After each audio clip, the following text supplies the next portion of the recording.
রাষ্ট্র পরিচালনার দায়িত্বে থাকা আওয়ামী লীগ সরকার এবার প্রথমবারের মতো চ্যালেঞ্জ মোকাবিলা করতে ব্যর্থ হয়েছে। দেশের প্রাচীনতম রাজনৈতিক দল আওয়ামী লীগ রাষ্ট্র পরিচালনার দায়িত্ব নিয়ে বহু চ্যালেঞ্জ মোকাবেলা করলেও এবার যেন ভিন্ন চিত্র। কোটা আন্দোলন প্রশাসনিক বা রাজনৈতিক কোনোভাবেই মোকাবেলা করতে পারেনি ক্ষমতাসীনরা।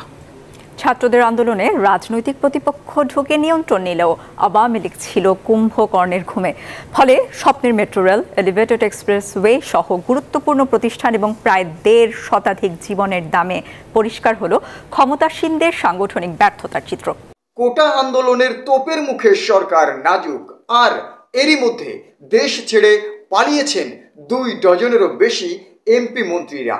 আর এই খবরটি শিরোনাম করেছে বাংলাদেশের সর্বাধিক প্রচারিত দৈনিক বাংলাদেশ প্রতিদিন।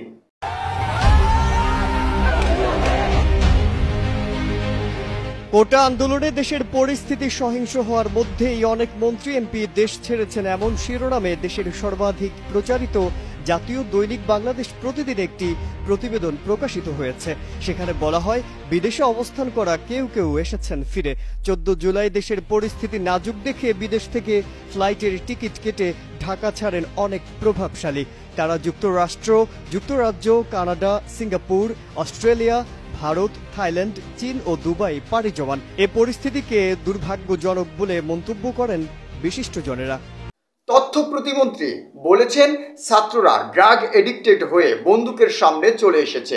কিন্তু প্রশ্ন হচ্ছে, যারা গুলি করেছেন তারাও কি ড্রাগ এডিক্টেড হয়ে গুলি করেছিল? প্রমাণও পাওয়া গেছে এদের অনেকে দে ওয়ার ড্রাগড, তাদেরকে ড্রাগ করা হয়েছে যেন তারা বুক পেতে পুলিশের সামনে চলে আসতে পারে। অন্য এক খবরে সাংবাদিকের সামনে একজন তো স্বীকারই করলেন, আওয়ামী লীগের নেতা কর্মীরা ছিল লাঠি হাতে, তারা রাজপথে অস্ত্র হাতে ছিল না। আওয়ামী লীগ ছিল লাঠি নিয়ে, কোনো জায়গায় অস্ত্র ছিল না। ছাত্রদের পাশে দাঁড়িয়েছে এবারে শিল্পী সমিতির অনেক অভিনেতা অভিনেত্রী। দেখা যাচ্ছে রাজপথে ছাত্রদের আন্দোলনের সাথে একাত্মতা ঘোষণা করতে। যে অবস্থা বর্তমানে সৃষ্টি হয়েছে, ঘরে বসে থাকার মতো অবস্থায় নাই। যাদের হত্যা হয়েছে সেসব হত্যার বিচার চাই। বিপালই আম জনতা বলি না, আমরা আমের মতো হয়ে গেছি আসলে। এই যে এত ছাত্র হত্যা হলো এবং ছাত্রদের উপর নিপীড়ন হলো, সেটা মেনে নেওয়াটা খুব কঠিন। দেখেন, যদি আপনি সুস্থ স্বাভাবিক মানুষ হন, আমরা রাত্রেবেলা ঘুমাতে পারবেন না। আমার কানে এখনো বাজে যে কারো পানি লাগবে, কত পানি আসছে এখন, কারো পানি লাগবে। তো এটা যতদিন মাথায় থাকবে ততদিন পর্যন্ত আমরা শান্তিতে ঘুমাতে পারবো না। স্বাধীন হওয়ার 53 বছর চলছে, এই সময়ে এসে এত রক্ত ঝরবে সারা বাংলাদেশে কিন্তু এটা খুবই হতাশার, খুবই লজ্জাজনক এবং কষ্টের। অন্য আরেকটি খবরে দেখা যাচ্ছে, কিছু যুবক লাঠি হাতে রাজপথে পুলিশের সামনে নাশকতা সৃষ্টি করছে। প্রশ্ন হচ্ছে, এরা কারা? আইন শৃঙ্খলা বাহিনীর সামনেই এরা বেআইনিভাবে নাশকতা করছে, আর পুলিশ তাদের কিছুই বলছে না।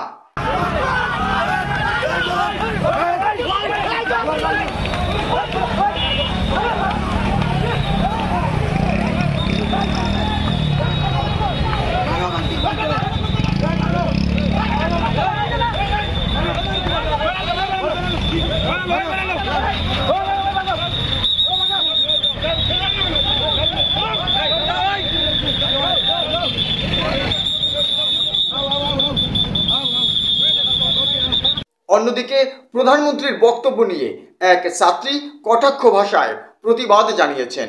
আমরা সরকারের পদত্যাগ চাই, স্বৈরাচার বুঝেন, অনেক হয়েছে ভাই, অনেক দিন ধৈর্য ধরছি। আমি কি তোমাদের রাজাকার বলছি? তোমরা নিজেদের রাজাকার বানাইছো। তুই কি বলছস? আমরা কি দেখি নাই? বলছস মুক্তিযোদ্ধার নাতিরা কোটা পাবে নাকি রাজাকার পাবে না? তো কি রাজাকারের নাতিরা কোটা পাবে? তুই 2টা বৈষম্য তৈরি করছস, রাজাকার মুক্তিযোদ্ধা না মানে কি রাজাকার না? তুই তো বলস নাই নাগরিক, তো তুই 3টা বৈষম্য করতি, নাগরিক, রাজাকার, মুক্তিযুদ্ধ হইতো, ভাবতাম ঠিক আছে আমাদের আলাদা রাখছো। তুই 2টাই করছস, একটা রাজাকার একটা মুক্তিযোদ্ধা। কি বলছস? মুক্তিযোদ্ধার নাতিরা করতে পারবে নাকি রাজাকারের নাতিপুতিরা করতে পারবে, এটা বলছেন। এর শেষ কোথা? যতক্ষণ না ও পদত্যাগ করবে ততক্ষণ।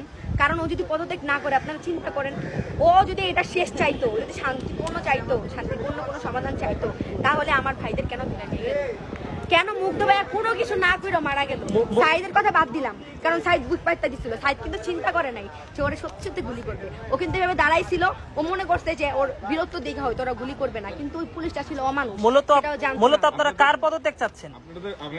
আমরা সরকারের পদত্যাগ চাই। স্বৈরাচার বুঝেন, শেখ হাসিনার। একজন বয়োবৃদ্ধকে বলতে শোনা যাচ্ছে, প্রধানমন্ত্রীকে প্রশ্ন করছেন। তিনি বলছেন, আর কয়টা লাশ পড়লে আপনি ক্ষমতা থেকে সরে দাঁড়াবেন? আমি প্রধানমন্ত্রীকে জিজ্ঞাসা করতে চাই, আর কয়টা লাশ মাটিতে পড়লে আপনি ক্ষমতা ছাড়বেন? গত এই কয়েকদিনে বেশ কয়েকজন মায়ের বুক খালি হয়েছে। আরও একটি খবরে দেখা যাচ্ছে, নারায়ণগঞ্জের এমপি শামীম ওসমান তিনি ছাত্রদের কাছে এবং ছাত্রছাত্রীদের অভিভাবকদের কাছে, অর্থাৎ আন্দোলনকারী যে সমস্ত ছাত্রছাত্রীরা রয়েছে তাদের কাছে, তাদের অভিভাবকদের কাছে করো হাত জড়ো করে, জোর হাতে হাত জোর করে ক্ষমা চাইছেন আর ছাত্রদের রাজপথ থেকে সরে যাওয়ার আহ্বান জানাচ্ছেন। কিন্তু কেন? হাত জোর করে অনুরোধ করছি এবং আমার মতো যারা বাবা আছেন তাদেরকেও অনুরোধ করছি, আপনারা আপনাদের সন্তানদের সাথে বসেন। দেশ কিন্তু অনেক কঠিন অবস্থা পার করছে। আসিফ নজরুল নামের এক ব্যক্তি তিনি বলছেন, ছাত্রদের হত্যার এই বিচার এই সরকার করবে না, কারণ এই সরকার নিজেই খুনি। এই হত্যাকাণ্ডের বিচার এই সরকার করবে না, কারণ এই সরকার নিজেই খুনি। এই যে আজকে খুনি বাহিনী এবং খুনি সংগঠন, এদেরকে লেলিয়ে দেওয়া হয়েছে সরকারের সর্বোচ্চ পর্যায় থেকে। সমাবেশে গুলি খেয়েছে, পালিয়ে যাচ্ছিল সেই অবস্থায় গুলি করা হয়েছে, আহত অবস্থায় পড়েছিল সেই লাশের উপর গুলি করা হয়েছে। আমরা শুধুমাত্র আমাদের ছাত্রদের হত্যার বিচার চেয়েছিলাম। এরপর আমরা দেখলাম এই হত্যার জন্য এই যে সরকার প্রধানের কোনো কান্না নাই। উনি স্থাপনার জন্য কিছুদিন কাঁদলেন, এখন হত্যার জন্য মায়া কান্না কাঁদছেন। কেন মায়া কান্না কাঁদছেন বললাম, কারণ আজকে এই পত্রিকাতে দেখবেন যে আমাদের যে ছাত্ররা, শিশুরা, জনতা, তারা নাকি মারা গেছে সন্ত্রাসীদের গুলিতে। পুলিশ যাহা করেছে সব জায়গায় বলা হয়েছে সন্ত্রাসীদের গুলিতে মারা গেছে। আমরা চোখের সামনে দেখলাম পুলিশের ইউনিফর্ম পরে গুলি করা হচ্ছে, চোখের সামনে ভিডিও দেখলাম আবু সাইদকে কিভাবে হত্যা করা হয়েছে, চোখের সামনে দেখলাম বিভিন্ন বাহিনীর হাতে গুলি, যুবলীগ ছাত্রলীগের হাতে পিস্তল, আগ্নেয়াস্ত্র। একজন আন্দোলনকারীর হাতেও আমরা অস্ত্র বা পিস্তল কিছু দেখি নাই, কোনো পত্রিকার ফুটেজে দেখি নাই। তো তখন আমাদের মনে হয় এই হত্যাকাণ্ডের বিচার এই সরকার করবে না, কারণ এই সরকার নিজেই খুনি। দর্শক, এই খবরগুলোর মধ্যে কোনটি আপনার কাছে সবচেয়ে বেশি ইম্পর্টেন্ট মনে হয়েছে সেটি কমেন্ট সেকশনে জানিয়ে যান। আর এই আন্দোলন সম্পর্কে আপনার অভিমত ব্যক্ত করতে পারেন আমাদের কমেন্ট সেকশনে। আজ বিদায় নিচ্ছি, ইনশাল্লাহ দেখা হচ্ছে পরবর্তী কোনো ভিডিওতে। আল্লাহু হাফেজ।